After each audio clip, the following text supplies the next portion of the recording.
Brian Smith here, and welcome to the Dreampath podcast, where I try to get inside the heads of talented creatives from all over the world. My goal is to demystify and humanize the creative process and make it accessible to everyone. Now let's jump in. Folks, we are here with a guest whose bass lines you have likely heard your entire life on some of the most iconic songs in rock and blues history. Gerald Johnson's professional career began with the sweet inspirations as an opening act for Elvis on the Las Vegas Strip. A self-taught left-handed player who utilizes a right-handed Fender that he plays inverted, Johnson has been part of music history since the 1970s. He has played as a session player, as well as a concert performance sideman and vocalist for some of the greatest names in rock. He collaborated with Steve Miller on songs like The Joker and Abracadabra. He also played with the Pointer Sisters on one of my all-time favorite songs, Fire. He played with Dave Mason, Crosby, Stills, and Nash, Stephen Stills on some of his solo albums, Les Dudek, Greg Allman, and Carl Wilson, among many others. In this episode, we hear how Gerald learned to play bass guitar, how he started playing professionally, and how finding sobriety almost 30 years ago changed his outlook on the music industry. We also have the pleasure of hearing some of Gerald's new music that he's currently writing and performing. So please enjoy this wide-ranging talk with bassist extraordinaire, Gerald Johnson. So you told me, and I wish I would have had the mic on at the time, but you told me about your bass and what we're looking at here, and I know the audience can't see it. So can you describe what this bass is? This is first of all, I'm left-handed. Okay. But I play it strung right-handed. So I learned on a right-handed bass when I was a kid, and I just turned it upside down. Is that like Jimi Hendrix? Is that what he did?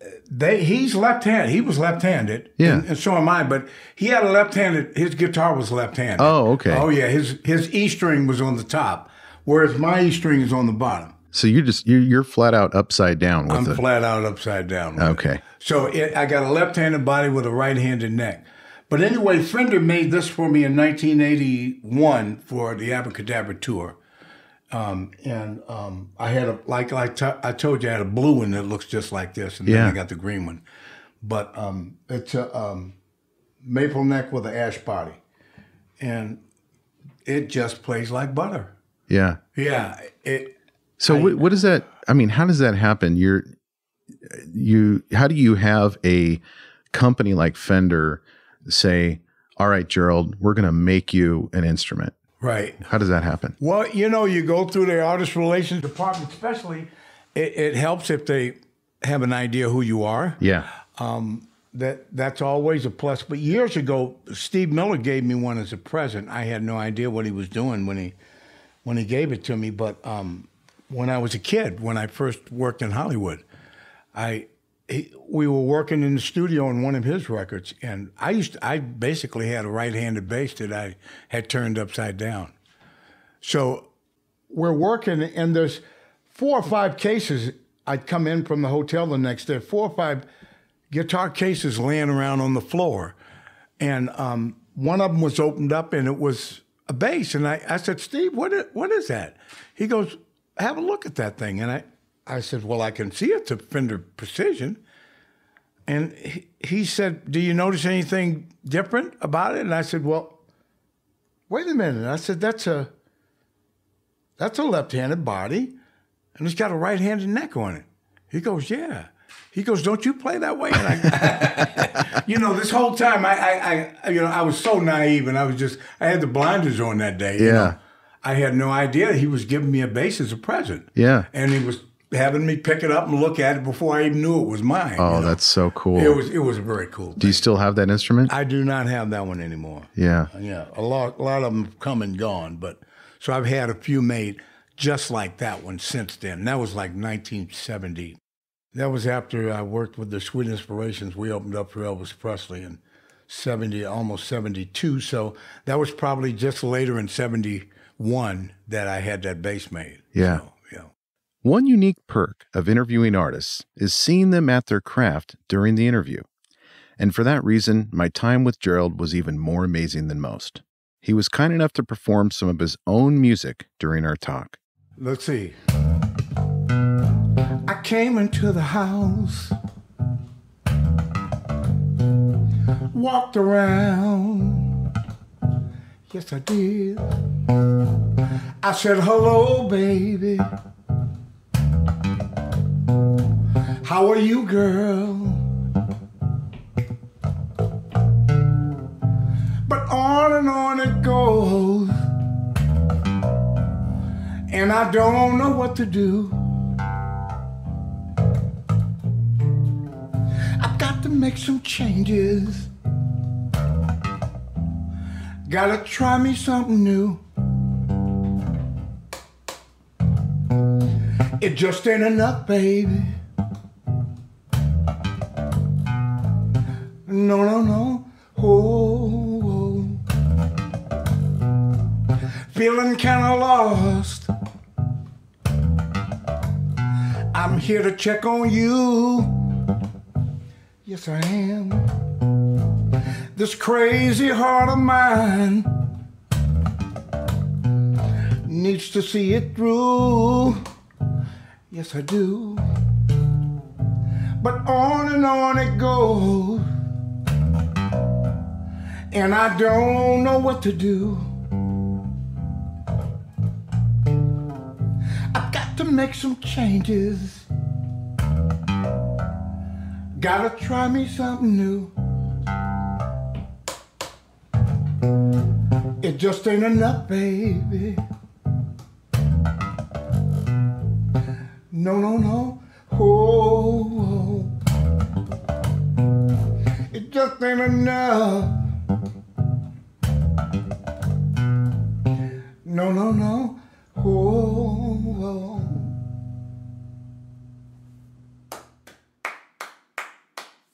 Thank you, sir. I love it. Yeah. Thank you for sharing that with us. So is that something that you have recorded or you're working toward recording? I'm working towards recording it. Yeah. Yeah. So is this the first recording that we've done here today of this? This could be. Yeah. Well, maybe the lot they recorded some stuff at the job. Yeah. On the 20th. Right. At the Edmonds Center for the Arts down there. So how did you find the bass guitar as your instrument? Interesting. Find it as my instrument. Hardly nobody has really put that question to me and with that kind of wrapper around it there, Brian. You know, I was in boarding school and there was a kid from Baton Rouge, Louisiana named Alfred Lucas. He had a Fender Precision. He had been playing bass a few years, and Fats Domino's son went to that same school that year in '66. He came down there in '66. I went there in '63. But anyway, Antoine came in '66, and we knew that Alfred Lucas had a bass. So Antoine said, Gerald, why don't you go ask Alfred if we can borrow his bass? And I went, ask him if we can. I said, nobody wants to. He goes, just ask him. You know, I'm sure he'll let us use it. Sure enough, he said, go look under my bunk. You know, we're in a boarding school in Lafayette, Louisiana. Look under my bunk and be sure to put it back in the case when you're done. He said, sure. So I picked it up, and in a very short period of time, I had some kind of bond with that instrument that I was not looking for. The way it felt up against my chest, the way the wood vibrated. You know, I was 16. You know, I had not been exposed to I'd never even picked up an instrument that I can even remember and held it up close to me like that. And we were playing a Ramsey Lewis tune. It's an old gospel cover, Wading in the Water. D minor, I'll never forget it. And man, I had never experienced anything like that. And that's where it started. That was somebody else's bass, Alfred Lucas. Yeah. And is this your first experience with playing music, picking up a bass, or had you taken piano lessons? I had piano. You know the drill. I had piano lessons as a kid and didn't particularly care for them because the piano pointed out to the window.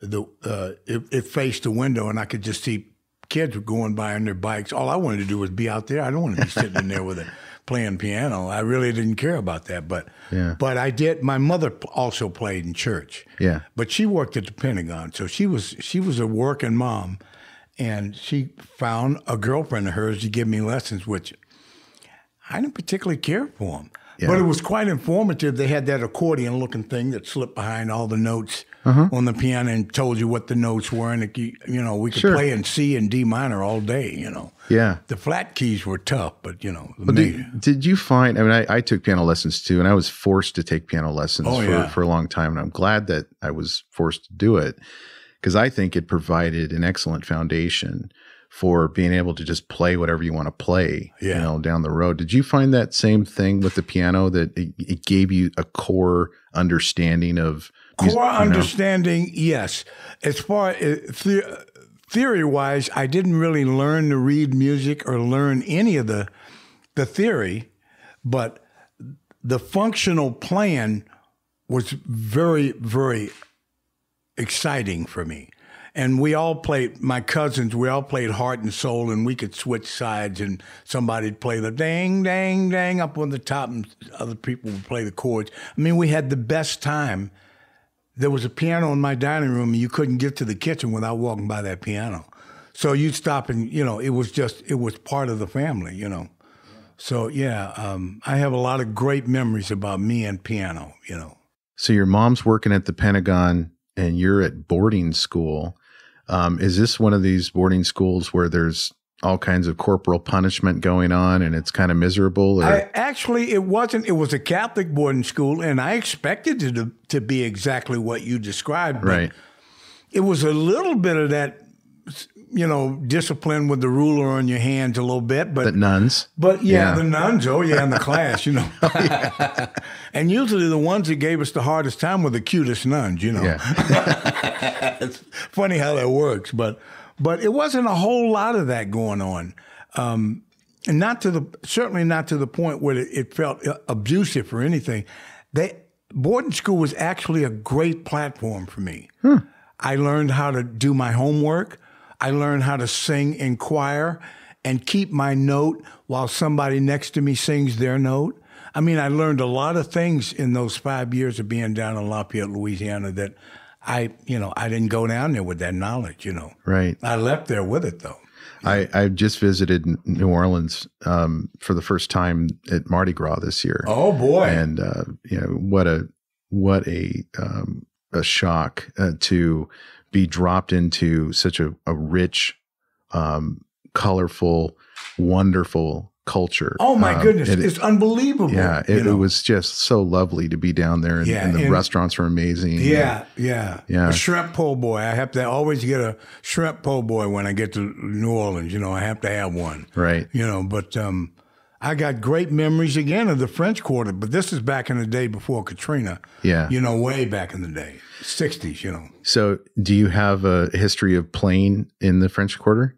Actually, I don't. Just tooling around there with Antoine. Yeah. Because his dad knew a lot of those club owners. So they would let us in even though we were underage. They'd even let us drink. They weren't supposed to, but they let us do it anyway. And we'd hold it up under the bar, cheesy little thing, Right. But it was fun. We're teenagers. Listen to jukeboxes, those great old rockolas. Mm-hmm. And I never forget hearing Aaron Neville, "Tell it like it is." You heard him actually singing? It was on the jukebox. Oh, it was on the jukebox. Yeah, it was on the jukebox. Yeah. But over the years, I have met him, and I know him and his son. Oh, yeah? Both. Ivan. Oh, yeah. Ivan's a great piano player, great organ player, and works with Bonnie Raitt right now. So you're 16 and you pick up a borrowed bass guitar. How do you make your way to the stage at that point? Well, from that Christmas, I told my mother that's what I wanted for Christmas. And she says, "Well, those instruments cost a lot of money, Gerald. We'll see what we can do, And her and my aunt put their meager but deserving funds together and got me a guitar that was about $86, and the amplifier was $113. It was a Premier 12-inch speaker, Jensen. And I took it back to school, and I tell you what, I could hardly contain myself on the train ride back because I had this brand new bass and this brand new amplifier. I was just so excited, you know. Right. And an old guy saw me, you know, with my new stuff, and he said, you know, one of those guys, what you got there, young fella? You know, one of those kind of cats, you know. And I told him, and he said, I said, it's funny you even asked. I said, the kids in the orchestra give me a hard time about, because I play left-handed, I play it upside down. He says, don't worry about that. Whatever way you learn is just as good as the next. Now, this old guy gave me permission to play upside down. I never saw him before that day, and I never saw him afterwards. Yeah. But I never forgot what he said, you know. It meant a lot to me at the time. And you never went back. I mean, you never tried to relearn it. No. They made me nervous because they were real nerdy, the orchestra, you know, and those kids, because they were just black and white. They hadn't experimented, you know. And I didn't know any better. So to me, it made perfect sense, you know. So what they ended up doing, Fender put the marking dots on the other side of the neck so that I could see them. See, they come on the side you're looking at. For the right-handed players. Yeah. And for the left-handed players, they had to put them over here. Oh, I see that. Oh, yeah. So when was your first time on stage playing bass? It was 1960, maybe 7, maybe. It could be the year before I graduated, but we did a couple of jobs in school. They didn't let us do a lot, but they let us play. Like school dances or something like that? Play around at school. But, you know, but my first real job was just in a bar in downtown Washington, D.C. when I got out of school in 1968. And was that where your boarding school was? No, the boarding school was Lafayette, Louisiana, which is 160 miles below New Orleans down there, way down there, Yeah. So how'd you make your way to D.C. then? I lived in D.C. Oh, okay. But my mother sent me away to boarding school. I see. Okay, so you grew up in D.C. I grew up in D.C. All right. She had a girlfriend that worked at the Pentagon, and I guess it must have bragged about her son's grades or something one time too many. And, you know, sitting in the cubicle across from me, and she probably thought, well, maybe I need to get Gerald down there because his grades are horrible, you know. And they were. And plus, I was dyslexic in the 50s, and nobody knew what that was in the 50s. They had no idea what it was. So it caused me a lot of confusion and a lot of, I guess you could call it discomfort. Yeah. And I didn't know where it was coming from. But it made studies in school really hard. But anyway, once I got to school and found a bass guitar, and learned how to read the ruler, those were goals that are memorable to me. Breaking down a ruler. What do you mean breaking down a ruler? You know, like in quarters, the 16ths, and the 32nds. All right. I didn't. When I was a teenager, the guy that ran the class taught us how to read the ruler. I had never learned how to read the ruler when I was a kid. Is that crazy? It just hadn't come up yet. I mean, I might have been 14 or 15. Right. But it was a pivotal thing for me for whatever reason. Well, I think it's pivotal for music too, to understand music, you know, quarter notes and eighth and 4/4 time and all that kind of stuff. I credit that to Mr. Mel Bay himself, the original music books from back in the day. Yeah. That was the name of the line. It was called Mel Bay. Yeah. Mine was Alfred's self-teach. Did you ever? I never heard of Alfred's. Yeah. But there's a few of those systems around that work really well to teach people like you and me, Brian, how to understand what it is that really goes on with all this stuff. You know? Now I think it's YouTube. Oh, yeah, it's YouTube now. At least for my kids. They learn everything with YouTube. Oh, yeah. So if you're in D.C. On the stage in a bar, what are you thinking at that point in terms of your future and your career goals?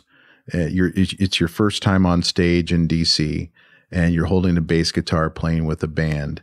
What's going through your mind at that point?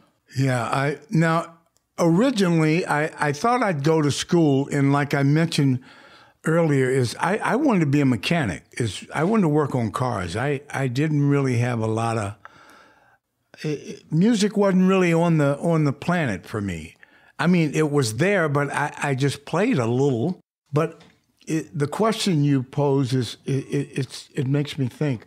I thought maybe I could make a go of it, but I wasn't really sure. I mentioned it to my mother. I told her I was going to drop out of school and start playing in a band. She goes, "Really? Are you sure?" And I said, to be honest, no. But I said, for some reason, I think it makes sense to me. And she says, "Well, if that's what you think you want to do, then that's what you should do." Well, I think most parents, even today, but probably especially back in the 60s, if their kid tells them they're going to quit school and play music, that they're going to get some resistance. And it sounds like you didn't get any resistance from your mom. I mean, I would call it none at all, Brian, really, none at all. She really gave me permission to pursue that. And there was a kid in the neighborhood. His name was Rodney Brown. And before I got that club gig I was telling you about, Brian, he lived about 8 blocks from me. And he played a big old fat Gibson, the ones like... The arch tops? The big thick ones. Yeah, that's the arch top. Yeah, one. the arch top ones. And he played like Wes Montgomery style and all those really clever chords and substitutions, and he was really great at it. And he says, "Gerald," he says, you may not understand this, but he said, "You have what they call talent." And I said, "Okay." I said, "Like talent, like in the dictionary?" He said, No, not like that." He says, "It's funny." He says, "You know where to go before it's time to go." So when you're playing. So you have intuition. That's what he was trying to do. But it was confusing to me what he shared with me at that time. He's since passed away and is not around, but we played in a band together and we learned all these great Girl from Ipanema and Moonlight in Vermont and all those standard kind of songs, really clever chord changes, great inversions. And Patti LaBelle saw us they were playing the Howard Theater in downtown Washington, D.C. one day, and we were playing a little lounge gig, and she came up to us on the break and said, "How'd you guys learn all those great songs and all those great changes?" And I said, "We rehearsed." She just laughed. She goes, "I know you did, What was that like back then to run into just casually, living legends like Patti LaBelle? Oh my! I could. And first of all, when I thought of Patti LaBelle and the Bluebells, I thought of those songs that were popular on the radio. I never thought I was going to see her in a lounge connected to this hotel that we had a gig in. And on the break, she made a point to come up to us, and because she loved the song selection, and I was so engulfed in the job that I could hardly appreciate the presence of Patti LaBelle, But I thought it was pretty amazing that she loved us so much, That's awesome. It was really great. Her and one of the other girls that was in the band back in the day, 1969 or something. It was a long time ago, So during this time frame of the late 60s, and I was born in 71, so I missed the 60s, but I have an understanding of the musical era a little bit. Right. What music were you listening to and were inspired by in the late 60s? Well, the one that would come to mind first would obviously be Motown, because they were such a big machine back then. Yeah. And James Jamerson was the cat on bass guitar, and he played upright as well, but he played great bass lines, and Carol Kay. There was another guy, Jerry Jamont. He was more East Coast. He did all the stuff like on Atlantic Records and with Eric Gale and these guys that did all the sessions, New York, and then and Motown. But it was James Jamerson, man. He made me want to play the bass. He really did, And the bass player in Led Zeppelin, I thought he was a great bass player. He had great intuition. The lines that he'd stitch together and make sound so musical, and they flowed so well. And, all I wanted to do was learn how to connect those chords and do what those guys were doing, Well, I know I watched a documentary on Led Zeppelin a while back on YouTube, and they were kind of dissecting the songs and the parts of the songs.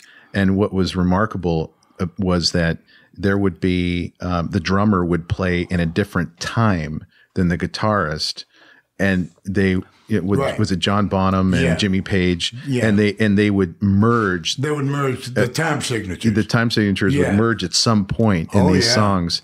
And same thing with the bass lines. Oh yeah, and the singing is just like just a masterpiece that they would come up with. And I wanted to figure out, how did they know to go from that E major and that second chord being the sixth, and that was minor, and how do you connect those lines? And I thought, man, I have got in. It took a little while. And, you know, back in the day, Brian, you could slow the turntable down to 33, and you learn what they're playing in a slower speed in the wrong key, and then speed it back up. And then, you know, so it was some work. But then after a while, instinct started to kick in for me, you know, and I was able to learn it a little easier, a little quicker.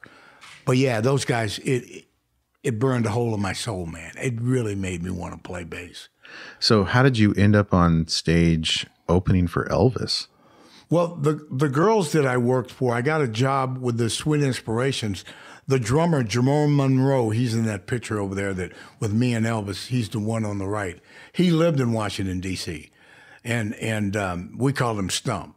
He's the one on the right. Yeah, okay, he used to come to the Cocoa Club, the club gig that I had. He said, "Man, you need a road gig, Drill. You need to get out of town. You got all these skills and you don't even know what you're doing, you know." And I said, "Well, how do you get a road gig?" He said, "Just start telling everybody you know you're ready to go on the road." You know, he was just you know, very enthusiastic about it all, you know. And ironically enough, the Sweet Inspirations, their bass player that they had found another job that paid a little more dough. So he took the other job and the spot was open. So he told the band leader, Gregory Gaskins, who was the guy on the left side of Elvis, that's Gregory, about me. And I'm on the bottom with those new sunglasses that I found down on the strip down in Las Vegas. I was really happy because I figured I looked real good in them sunglasses, so I had to have those. Well, you did, man. You look great. I thought I was pretty cool, you know.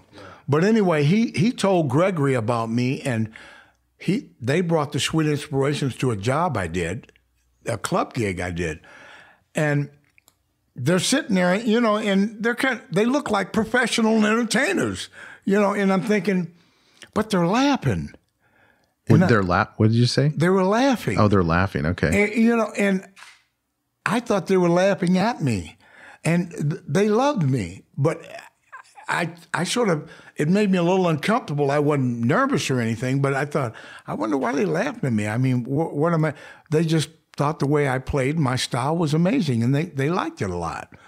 And of course, they gave me a job. Yeah. And one of their first road gigs coming up was to go to Las Vegas and open up for Elvis Presley, which I didn't know was part of the deal. But were you an Elvis fan at that time? I knew he had a couple of pieces of music that I really liked. Return to Sender was one of my favorite ones. Yeah. Address Unknown. Never forget that one. And then he had another couple of pieces. If I'm not mistaken, one of them, maybe even a couple of them, Larry Gatlin from the Gatlin Brothers had written. But I thought Elvis was a fine singer. But as far as an entertainer, I really didn't know much about him. You know, he was popular, no question about it, you know. But well, he doesn't seem like a musician's entertainer. He seems more of a good, you know, like women would fall over themselves for him in shows. But what's funny about him is that he was one of those guys who could sing all those tunes.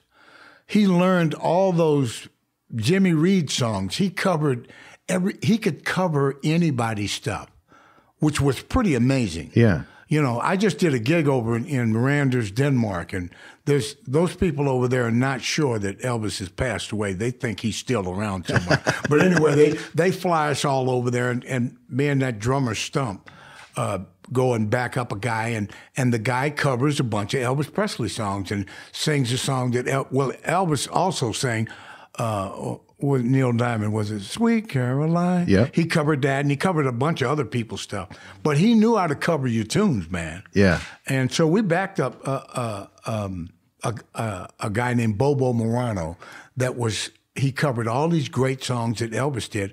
And Stump and they flew us to Denmark for this big Elvis Presley thing they've called me again already this year. They want me to come again. Really? Yeah. They fly you out there. Yeah, they fly you out there, they put you up, they throw a couple chips your way and feed you and take care of you, and you sign a whole lot of autographs and, shake a lot of hands and kiss a lot of babies, and it's quite I don't think they know that Elvis is not here, Brian. And then you get on stage and they want you to tell an Elvis Presley story, something that you remember that was dear to your heart at the time, and yeah. It was quite I was pretty amazed. I mean, in a tent of like 400 or 500 people. They feed them, they sell them these, you buy tickets to the show, and then there's a couple of acts, and I was one of the acts. James Burton came over. He was the guitar player in Elvis's band for a long time, So how did you make your way into the Steve Miller Band?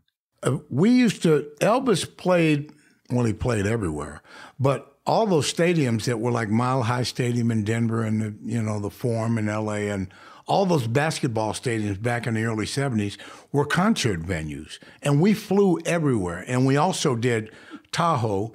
We did the Sahara in Tahoe. And Steve Miller, Ross Valerie, who ended up being the bass player in Journey, who used to be in the Steve Miller Band, and a guy named Herbie Herbert, who managed Journey and sort of launched their career back in the early 70s in San Francisco, had all gone to the Sahara to see Elvis and had great tickets like third row back. And I was in the opening act. Yeah. Sweet Inspirations, and then a comedian named Jackie Kahane. He'd come out and do 20 minutes, then they'd clear him away, and then Elvis would come out with his band and the Sweet Inspirations and the Stamps Quartet. They could have been even a quintet. But so he had 10 background singers. Kathy Westmoreland, she sang the really high part, the Sweet Inspirations, and the Stamps Quartet, all over on the side of the stage, plus the rhythm section, plus some horns. When you saw Elvis, that's what you saw in Las Vegas. Yeah. I mean, it was quite the show. That's a big presence. Yeah. And then, so Miller is at the gig. Steve Miller's at the gig to see Elvis. Now, the way the story goes, I was playing the slot machine, and he came up and said, I really loved your work. I thought you were great. Apparently, I said, thank you very much. I don't remember the event, but 6 months later, one of the Sweet Inspirations called me and said that somebody is calling you from California named Steve Miller that wants you to come and play on a record. And I'm thinking, Steve Miller was like Mitch Miller's kid, or I'd never heard of Steve Miller. I didn't know who he was, And then my mother, I'd moved to downtown Washington, D.C. at that point, and my mother had called, and she said some guy named Tom Barnes says he works for Steve Miller, said that Mr. Miller wants to talk to you. And I'm thinking, really? And so I called this friend of mine in the neighborhood. I told him, I said, I don't know if this is even a real story or what it is, but somebody from California named Steve Miller is trying to get a hold of me and have me come and play on a record. And he goes, you never heard of Steve Miller? And I go, no. He said, Steve Miller Blues Band. They got a couple of records out. He does blues. And I went over his house and I listened to I thought, oh my goodness, I could play that standing on my head, So in that evening, this Tom Barnes called, said, Mr. Miller's going to call you in 20 minutes. He's coming to the office. He lives over the Golden State Bridge. When he gets here, he'll call you. And I thought, okay. So, of course, he calls, tells me the story about seeing me play the slot machine, how much you loved my work. I saw you open up for Elvis, blah, blah, blah. I got your number from Myrna Smith, one of the Sweet Inspirations. I called Atlantic Records. He told this whole deal, how he put it all together. And he says, I want to fly you to Hollywood, and I got this new record I'm playing on. I want you to play on the record. He says, I'll set you up. I'll take care of you. Everything will be fine, And that's basically how I met him on the phone, and then he flew me to Hollywood. I stayed at the Chateau Marmont, that hotel. Bellucci stayed there. A lot of people stayed there. Yeah. And that's where the band was set up to stay, but we were cutting it. The Capitol Records Tower over there where the Beatles cut, and Nat King Cole, and just all kinds of people used to use it. It was right at Hollywood and Vine there. The main tower that's in all the movies, you see it all the time, Yeah. And that's where the sessions were, And he flew me to Hollywood to play on a record. So was this your first time in Hollywood? Yes, sir, it was. And sent a limo to pick me up at the airport and took me to the hotel. And I mean, it was really something else. I just was not prepared for that at all, Was this kind of a turning point for you professionally? It was. And a couple of the Sweet Inspirations weren't particularly comfortable with it. They thought I was dropping them a bit in the lurch. And the one that she seemed to be a little more open-minded is the main one. She used to be Gregory's girlfriend. Myrna Smith was her name. And she said, listen, Gerald, he said, if somebody's giving you an opportunity that's a legitimate opportunity, she says, take it. We'll get another bass player. Don't worry about it. Don't feel guilty. It was really great that she did that, So when Steve Miller offers you a seat, a seat in the band or a position in the band, does that mean you are a studio musician, a touring musician, both? You're a bass player for all purposes for the Steve Miller Band? I became bass player for all purposes for Steve Miller Band in 1972. Yeah. Journey from Eden album was the one that we did before the Joker album, which was his first really big record. That was the first time I had played on. It was a gold record. It was a platinum record. It was on the charts with a bullet. I mean, it just got really, really big in Hollywood. Would you be so kind as to play the intro to the Joker on your bass? Is that? Let's see. Do I still know how to play that bass line? The first gold record I ever played on.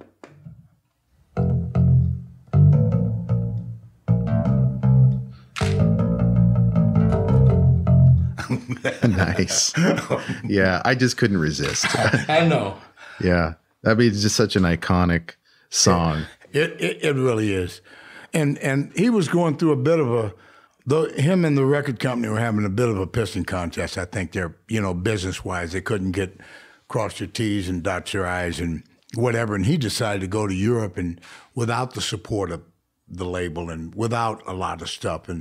And we go to Europe, and in about 10 days or 2 weeks, every time you got in any car, every time you went anywhere that there was a radio, hear that bass line, here's that song. Yeah. It's like in the States, it was like number 15 with a bullet, and then it's number 9 with a bullet. It's number 5 and then of course it's number 1. And it's a platinum record, Yeah. It was an amazing time.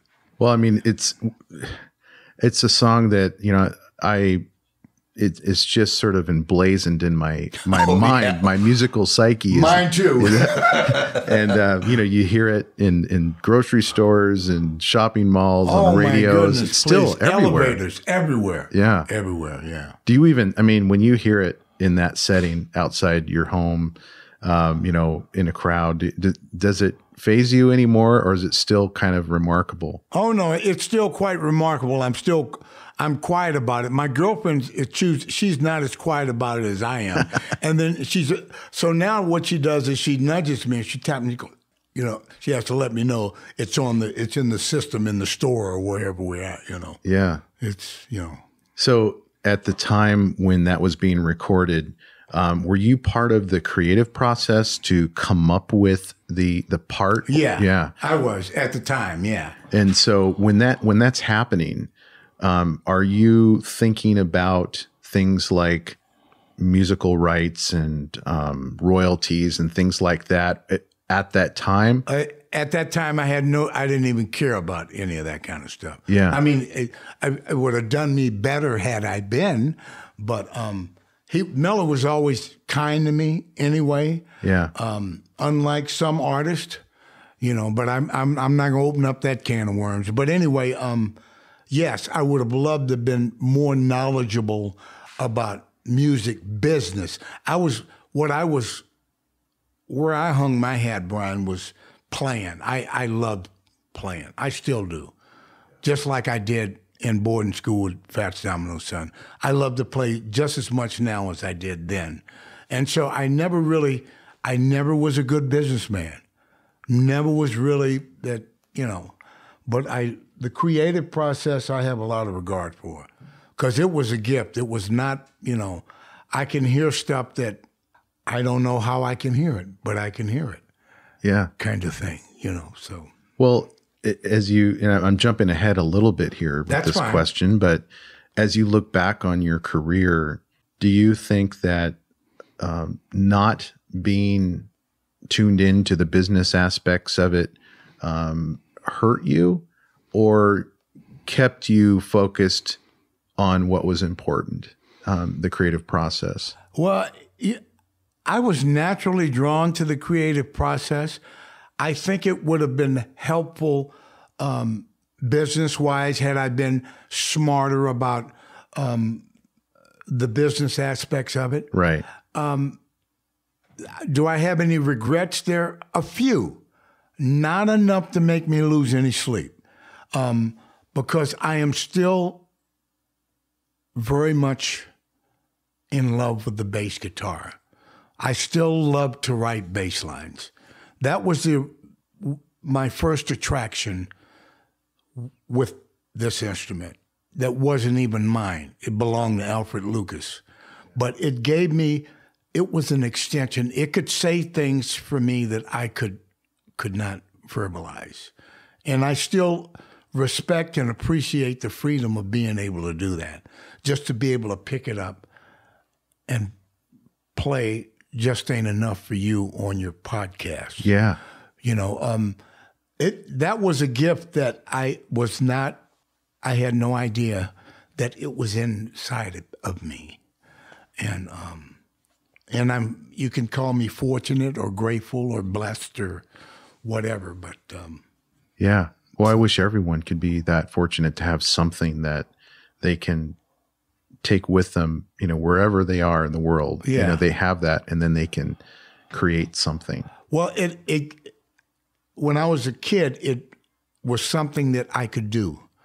And regardless of the dyslexia and the discomfort that I had in early teenage years and some of the things that were going on in my life as a kid growing up, once I got to, like I told you, when I got to boarding school and I learned to sing in the choir and I learned to play bass guitar, and the other thing is I learned how to do my homework. We had study hall, and I used to have terrible study habits coming up until I got to the 8th grade. I couldn't get my homework done, Brian. Couldn't get it done, so. Do you think that your dyslexia, which I think forces kids to learn differently, they kind of have to work the way around, come at it from a different angle? I think you absolutely do have to work your way at without a roadmap, But do you think there's a connection between your dyslexia and the different way that you learned the bass? I mean, you learned it upside down. Absolutely. Okay. I absolutely think they all correlate. I believe that. Yeah. Now, years ago, if you had asked me, I probably wouldn't have had an answer for you. But I over the years, after looking back now, I think it had its own path that it chiseled out for me, Yeah. So how many years did you play with Steve Miller? You said 72 was when you were brought on as a touring musician and studio. How long did that last? Well, we did 2 albums. We did one called Journey from Eden, and we did the Joker album, and we did tours. I did a few tours in 72, 73-ish, around in there. Maybe even some early 74. We went to Europe and did a bunch of a bunch of dates in Europe, just like a whole bunch of them. And I had played all through Germany, Italy, Spain, just touring. And then Miller got sick over there. He got hepatitis. Oh, goodness. And like we're talking really, really sick. Yeah. And that's deadly. Yeah, it was. Back then it was. Back anyway. then it really was. Yeah. And so the way it worked out was after that last stint, I didn't work with Miller for quite a few years until way later. I mean, I did a whole bunch of other jobs after that. I played in Boz Scaggs' band. Then I went to Dave Mason, and my career kept moving. But after I got my road fee back like this. I was afraid I was going to catch what he had. I mean, he got sick in England, like really. Yeah. They had to fly him home, and And nobody knew a lot about it back then either, right? He had yellow-ginus, and he just got real sick. Yeah. So Dave Mason, and then what about Crosby, Stills, Nash, and Crosby, Stills, Nash and Young? Yeah, that came later too. But the first job I had after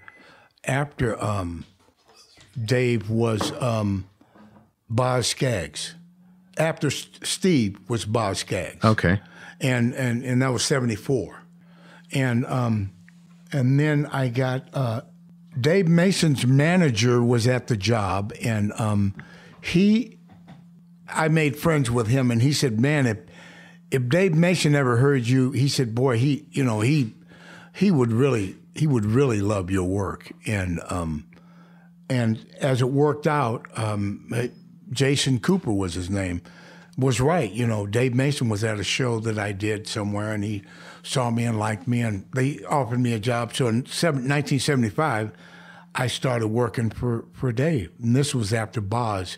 I did Boz Scaggs for a while. He did some Canadian dates like Calgary and Edmonton and Vancouver, and they were black tie dates, and it was Boz Scaggs and Sarita Wright, I think she was married to Stevie Wonder back then.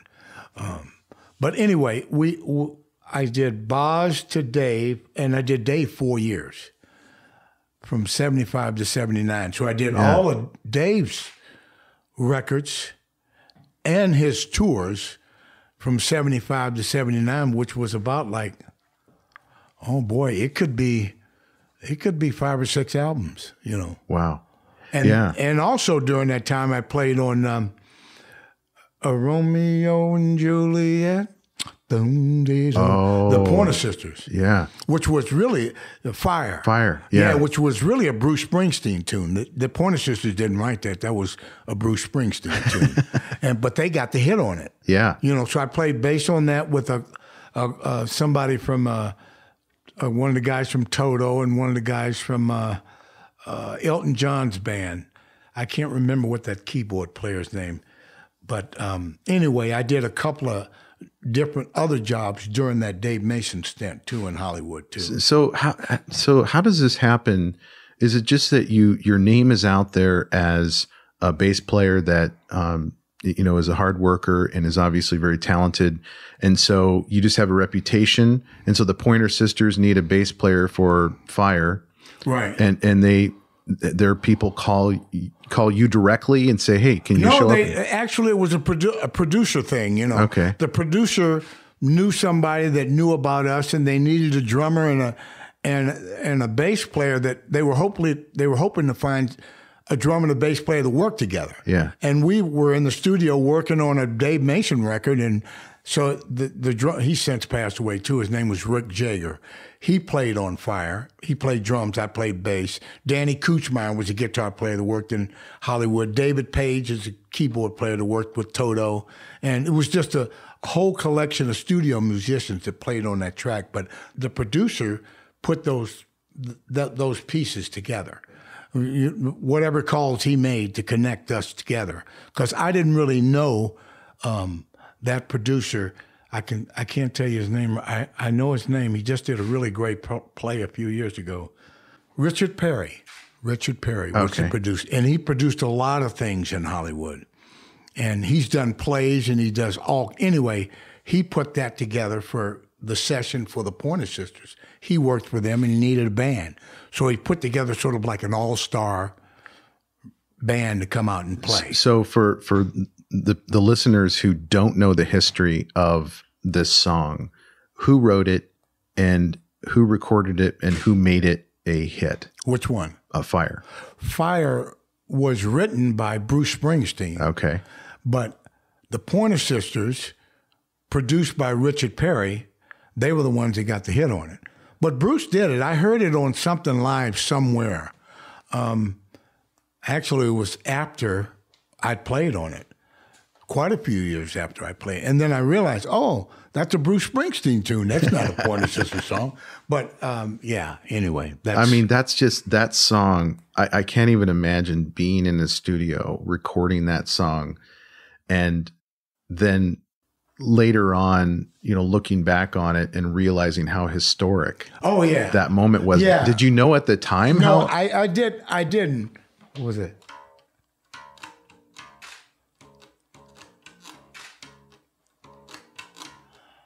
Driving in your car. Right. Okay. I just ruined the podcast. I'm sorry. That was good. You're right on pitch. Yeah. Yeah. Yeah. Yeah. Man. Yeah. That's, that was, it was just one of those, and it's weird, Brian. Right then I was, kind of busy. And just doing a lot, and the job kind of came in. I mean, we probably did that the second. I think we only did 2 takes of it, and we got it. They kept the second take of it, and it was done. And it was kind of a busy time in my life, if you will. Because I lived in Hollywood out there for 35 years, maybe something like that. So. I moved out there in 1976, the year after I got with Dave Mason. And I moved up here, I don't know, maybe 10 or 12 years ago. So if you're in Hollywood for 30 some years, how much of that time is doing studio work versus touring? I did a bunch of studio work and a bunch of touring because I did, like I said, from 75 to 79, I did all Dave Mason stuff. Then I met Stephen Stills and started doing tracks for him and gigs for him. For his solo stuff. For his solo stuff, And then later on, and then after that, then Miller called me. I was out with Carl Wilson from the Beach Boys. I did an album for Carl Wilson because of Myrna from the Sweet Inspirations. She co-wrote some songs with Carl. And she says, well, Carl needs a band. Gerald, do you have, I said, as a matter of fact, I'm playing with some guys. Right. So anyway, we went to the Beach Boys rehearsal warehouse over in Santa Monica. And Carl loved us. So we went on the road with Carl Wilson and opened up about 3 or 4 dozen Doobie Brothers shows just through the United States. We didn't go out of the country. And did a bunch, and did American Bandstand. I see it's on YouTube somewhere. Carl introducing us and, calls me the inimitable Gerald Johnson. Oh, nice. Great word. Oh, yeah. It's a great word. I never use it. It sounds good when they're talking about me, though. So was Brian around at the time? Brian Wilson? No, he came by the rehearsals, and I met Brian. And when he came here, I reminded him, I saw him last year when he played here. And I reminded him, I said, he said, oh, no, I remember you.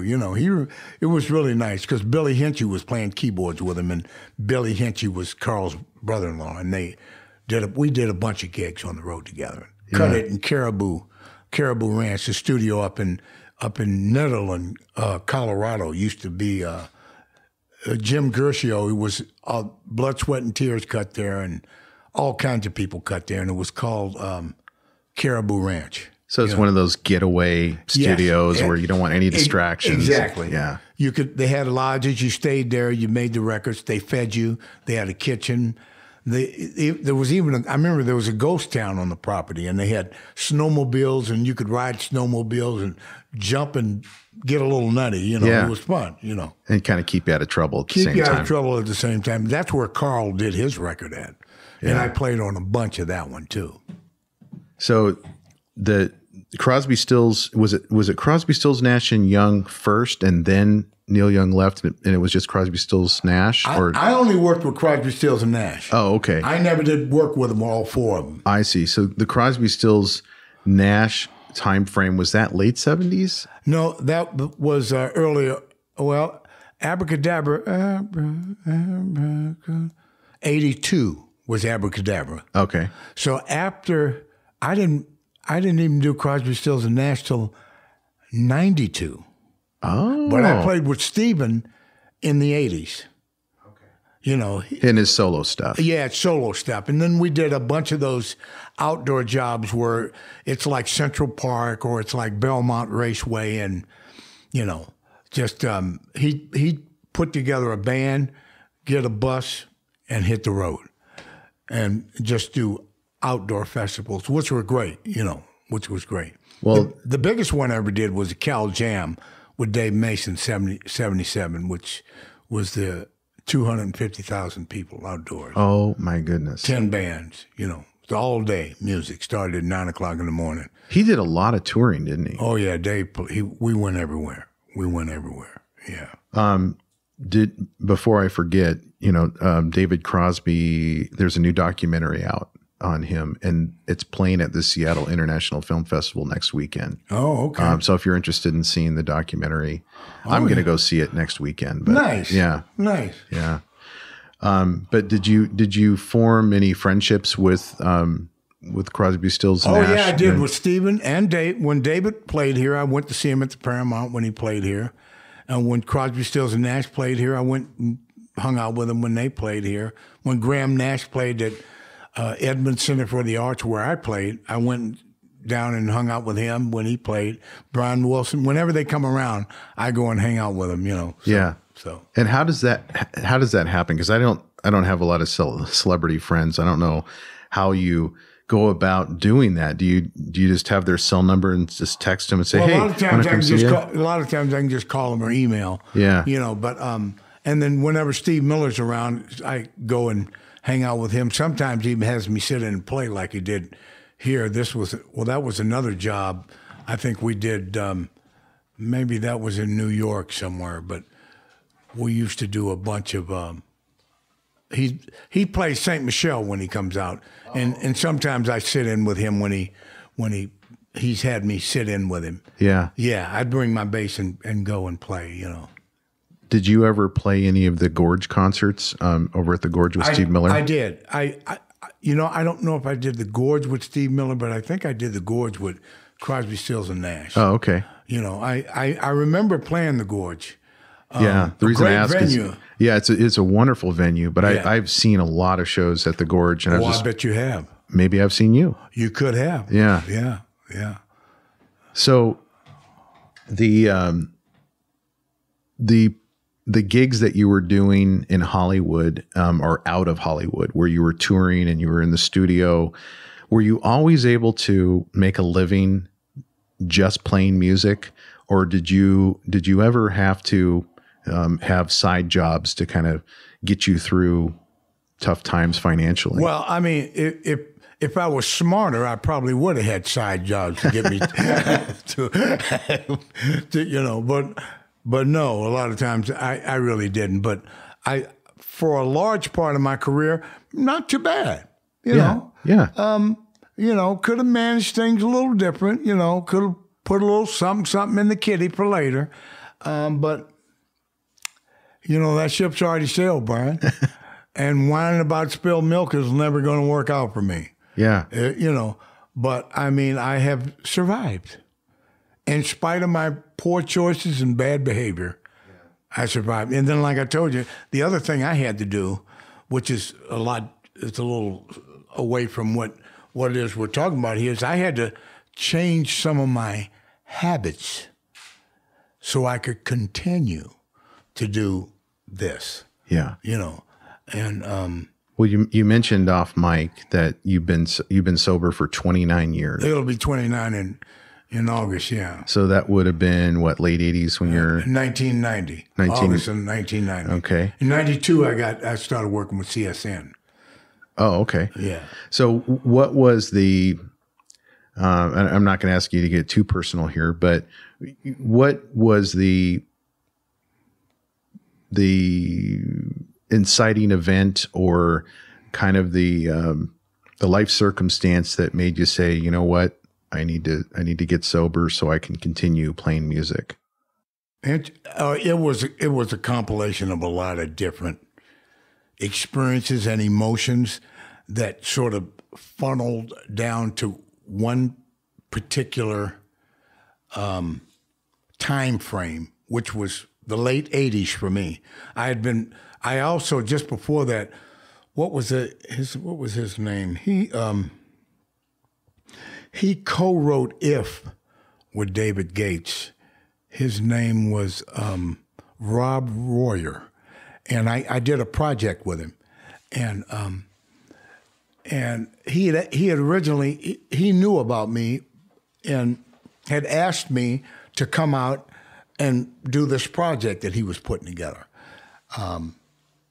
And he said, Gerald, he said, but I'm a little concerned because he says, I don't want to be indelicate and disrespect you in any way, but he says, I'm a little concerned about some of the stories and some of the things that I've heard, and he was just being really nice about saying, I hear you drink too much. He didn't say that. Right.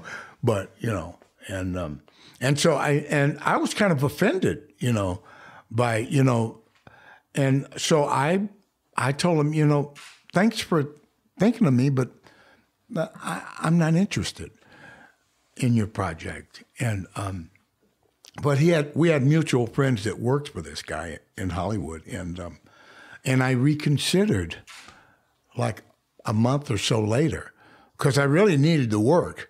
And why would I turn down work, but it was about taking the job and no drink, So I took the job. And then after I got done with the job, I went right back. I didn't last much longer after that, and then shortly after that, I got sober. But to answer your question, that's when things started to narrow. The road got narrow. Did you find that you were able to play better? Was it more challenging to play sober at first? Well, at first, it was challenge was not that word. Don't even cover it. It was really difficult because it was something that hadn't been done in about 27 years. So, but it didn't take long to realize that it even felt better. There was a level of clarity that had been forgotten about, that I've gotten really used to. Yeah. And probably appreciate now. Oh my goodness. But I mean, the period of time that you're talking about, yes, it was really difficult to like get back on the pony, if you will. And, but I'm grateful and glad I did. I find it amazing that you start, you pick up the bass at 16, you're on a stage shortly after that playing in bars, and there's really, it sounds like no break where you have to basically get a day job, because you're doing it. I mean, you're making money. You may not be, a multimillionaire, every album is a platinum album or whatever, but you're successful. And I'm wondering if there was ever any doubt in your mind about whether you would be able to continue doing what you're doing, and you're about to turn 70, all the way into your 60s and 70s. Well, over the years, occasionally it has come up in my head. In my heart, not so much, but in my head, it has come up. But I'd rather do this because I know how to do this. I'm comfortable with this. I can just reach over and pick it up and play something, and chances are you and Sarah will like it. It's where my training. It's the way. It's such a part of me that I can. Sometimes it's difficult for me to put it into words. It's such a large part of my life, and most of it was writing bass lines for a lot of other people, just all kinds of people over the years, whether it be Steve Miller or Boz Scaggs or Dave Mason or the Pointer Sisters and a little Greg Allman splashed in there, and just all kinds of stuff I've been able to do over the years, and then still try to chisel out a piece or two for myself and co-write some other things with a few people over. I mean, it just kind of keeps going. If you were going to give advice to a 16-year-old who's picking up a bass guitar or any instrument, for the first time, and they think that maybe this is for them, that they want to be a musician and they want to do it for their career, what kind of advice would you give them today in today's music industry? Well, I don't know a whole lot about this industry the way it is now. I mean, I know a lot of things obviously have not changed, and they never will, probably. Not probably in my lifetime or your lifetime. But, it's interesting. Like my grandkids, I discouraged them. I tried to discourage them from playing music because I know what kind of work it takes, and I know what kind of commitment it takes. My daughter sings, and my grandson plays, and sometimes people have asked me that before. What kind of advice would you give somebody else coming up that that is inspiring to be an entertainer or learn how to play an instrument? And sometimes there's so much you can say, and then there's a few things that make the most sense. And what I realized for me, Brian, is that I think it is important to learn how to play with yourself, like by yourself and nothing, and play in time, and in other words, to have a clock inside.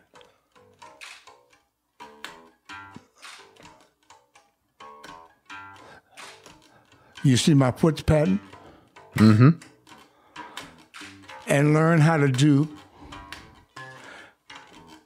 some clock in your head. Learn how to play. Keep time yourself. And the way you do that is you get a metronome and you play to a metronome.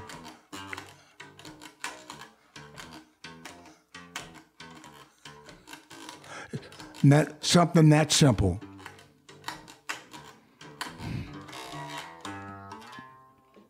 That's what I would say. Nice. Is learn how to get some time.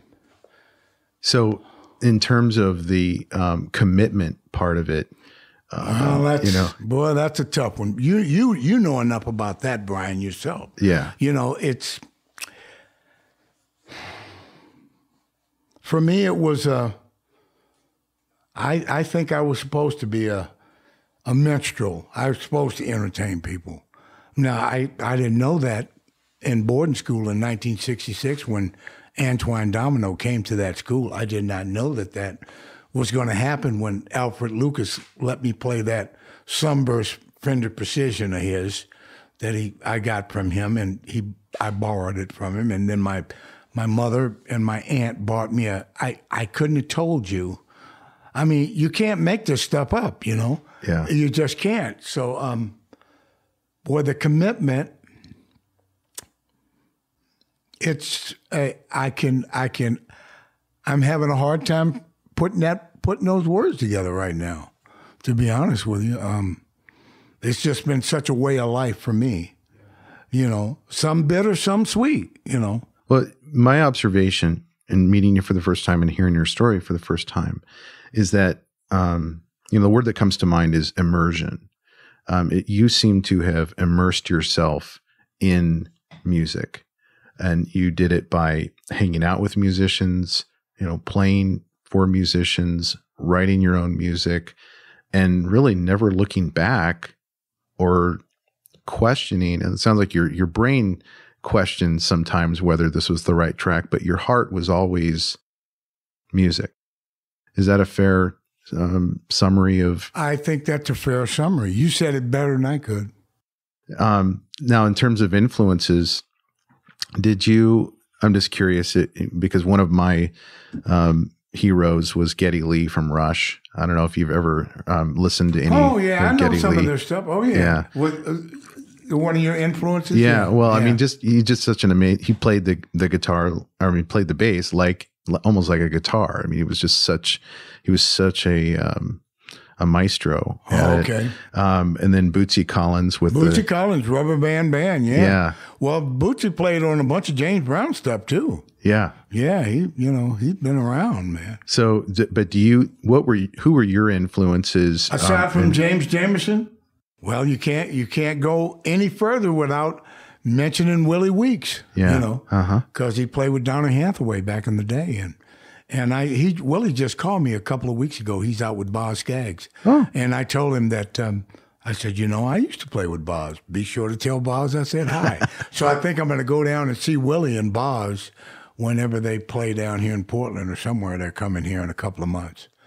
I'm going to go hang out with them. So how do you spend your time these days musically? Well, I got a new girlfriend, who I love to death. But I have a project that I've been working on. There's the band I did with at the Edmonds Center for the Arts. They're called Miss Sydney and the Downtown Saints, and we have covered a bunch of different people's material. We put our spin on it, and we covered a wide variety of material. And then another one is some more original material, like that you see laying on my work table here, that Alvino Bennett, who is a drummer that lives down in Hollywood and works for Dave Mason. Now, he's not working for Dave so much now, but he's a writer and a player, writer, producer like myself. And we wrote some stuff about 10 years ago that he has resurrected. And we've started doing the repairs on the tracks because it's all cut in Pro Tools. And so they're in pretty good shape. You need a verse here and there, and some of the backgrounds need a little repair here and there, but they're all workable pieces of music, and it's about a dozen pieces of music. Nice. So I got that, and then I got some of my own that I've been working on here. And like I said, that particular band, Miss Sydney and Downtown Saints, has been a lot of fun. Oh, that's awesome. Yeah, it's a live band, and it's fun. So can listeners find you somewhere online? Oh, yeah. Okay, where do they find you? And they could find me with Miss Sydney, and there's a website up there. Okay. I can't tell you what it is right now, but let me see. Miss Sydney and the Downtown Saints. Yeah. Okay. And that's so they could probably Google that. And that was that gig we did down there. Right. At the Edmonds Center for the Arts. And then this tune that you played for us at the beginning. That was an original piece of mine. So that tune, is that going to make its way into the musical universe of downloads on iTunes or anything like that pretty soon? That's my goal. Yeah. That's my goal, because I have that one, and as you can see, I've got quite a few more of those, and then I have some that I haven't finished yet that I'm still working on. I just keep going, Brian. Just keep going. It's in one piece. I keep going. Yeah.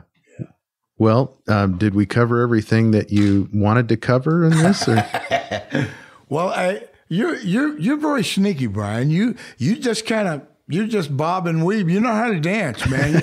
you know how to dance. You remind me of Sammy Davis Jr. The first time I met Sammy Davis Jr., who was in Tahoe up there, and I never. And Mr. Bojangles, as corny as one may think that is, you'd have to see Sammy Davis Jr. do that song on stage with a spotlight over his head and a hat, and whistle and sing and dance. It was the most amazing thing I'd seen. Well, I take that as a high compliment. If I remind you, You're a dancer. Sammy Davis Jr. Oh yeah, you are. You're a bob and a weaver. You're good. Well, yeah, it was a real pleasure talking to you. Thanks, Brian. Thanks a lot. Thanks for sharing your story, and we'll go ahead and wrap things up. Thanks a lot. Yeah, take care. Hey, thank you for listening, and I hope you enjoyed today's episode of the Dreampath podcast. If so, I have a favor to ask. Can you go to your favorite podcast service and give me a rating and review? Your feedback is what keeps this podcast going. I appreciate your time, and as always, go find your dream path.